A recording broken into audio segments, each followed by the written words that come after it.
All right, so we're here with Stephen Malone for She Speaks, May 30 and 31 at Mason District Park in Annandale.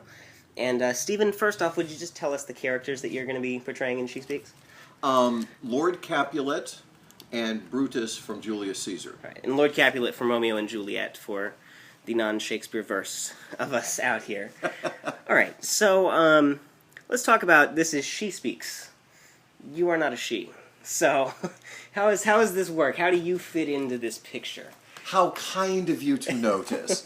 Well, one of the very first things I was taught in acting is the point of acting is to make your scene partner look good.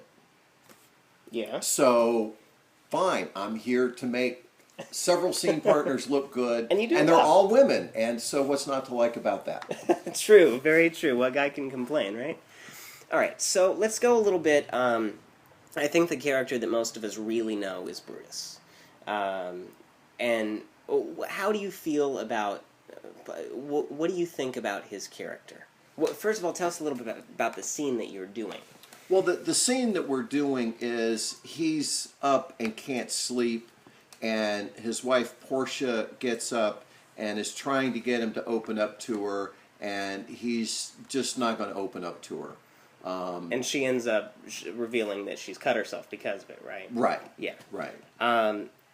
So, doing that,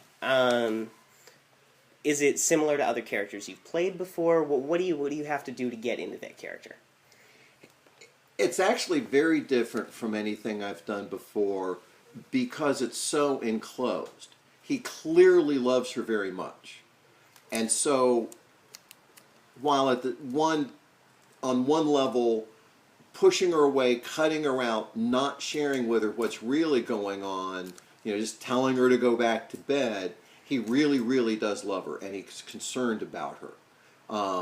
And so it's trying to play two very opposing things at once. Yeah. All right, now, this is your first time working with Muskrats, right? Yes. Okay, so what have you been doing? You've obviously acted before. Well, I just started taking classes less than 4 years ago. Okay. It's something I'd always wanted to do. I started at Theater Lab, and I've taken 8 or 9 classes there, including several classes that actually involve performing on a stage for people. And one of the things I've done that's most fun there was they have a fundraiser called the Dramathon, and it's an annual thing, and it's coming up this week from Friday, May 16th. A week from Friday, that is May 16th at... I believe it's 10 o'clock at Theater J. 10 o'clock at Theater J. Mark your calendars, guys. It starts so late because they have stars from almost every stage in Washington coming. Wow. Chris Henley, Rick Ferchot, Holly Twyford, Michael Rossetto, Jennifer just all over the place. Yeah. I counted up, and between the playwrights they had to write these little 10-minute plays and the actors, not even counting the director, there's 11 Helen Hayes Awards. Wow. You cannot see that much talent on a stage in this town for $25. I don't care what stage it is. So what's your role in that? Well, I actually have 3 roles.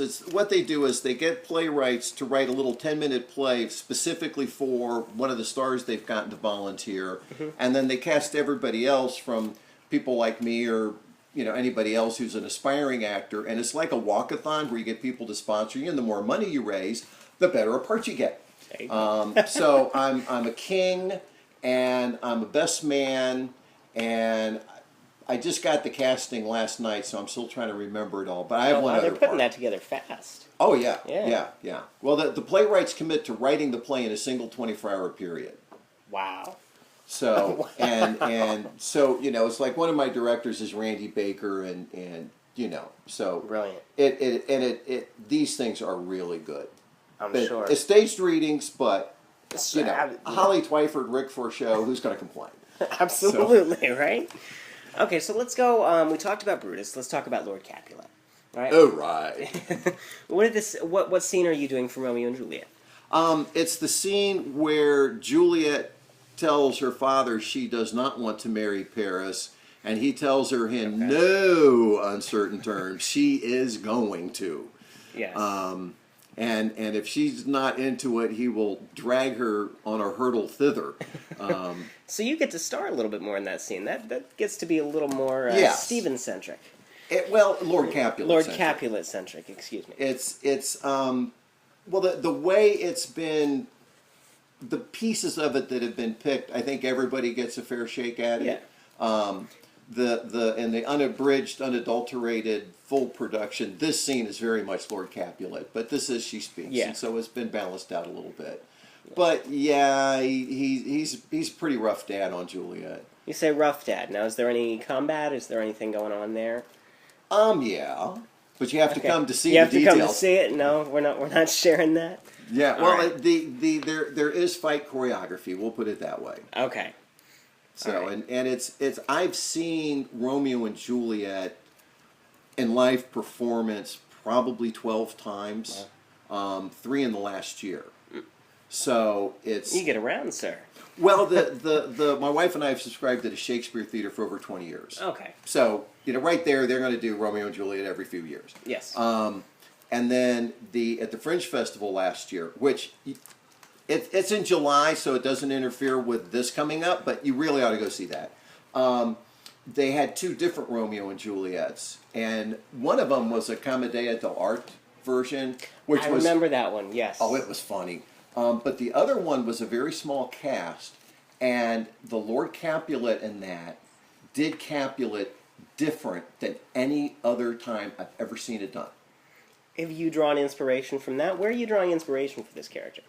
Well, I'm drawing, a lot of it actually came from as we started the rehearsal and just the interaction, because it is kind of edited. Yeah. There's a little bit from all of the ones I've seen over the years. All of the ones I've seen sort of opened my eyes to the possibilities. And then as we started interacting and the words came out, and it just sort of went the way it went, and we had some impulses, and I don't think the fight choreography was actually originally planned. It just sort of it just happened. Yeah. Yeah. All right. So, last thing. How has this experience been thus far for you as an actor, as a person going out, trying to make your mark on the theater world? How has this affected you? It's been very interesting. I'm enjoying it. There's a certain amount of getting through traffic involved in some of the scheduling of rehearsals, but Our rehearsals we'll are in that. Olney, and Stephen lives in Annandale, mind you. Yeah. But even that's not that bad. If you know what you're getting into, you accept it. It's fine. Just be in the moment. But the being a part of something that's being created as we go, where if we were putting on Romeo and Juliet, and you all had, by the time you cast it, you've already made certain artistic decisions in terms of the direction, and that's why you picked the people you cast. Where this was happening much more organically and kind of, well, let's put and scenes were put in and taken out and rearranged, and ideas bounced around and shrank and grew, and so that's been a lot of fun. All right. Good. Fun. Fun is always good when you're acting. Yes. All right. Well, thanks for talking to us, Stephen Malone, and make sure to come see She Speaks on May 30 and 31 at Mason District Park in Annandale, Virginia.